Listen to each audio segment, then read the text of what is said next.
Two ports along the Illinois River will get millions in federal money to make improvements. More than $47 million was granted by the U.S. Department of Transportation's Maritime Administration to ports in Hennepin and Hardin.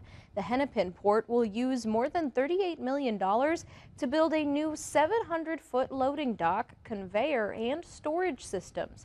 A spokesman says these ports may not get a lot of attention, but they're critical to the agriculture business. The entire Illinois waterway handles about 30 million tons of freight.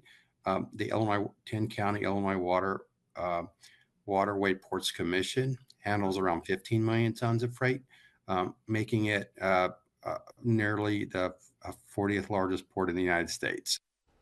The Hennepin port primarily moves soybean products. That spokesman says this is the first time in the history of the Illinois waterway that federal grants have been received from the Department of Transportation for port development.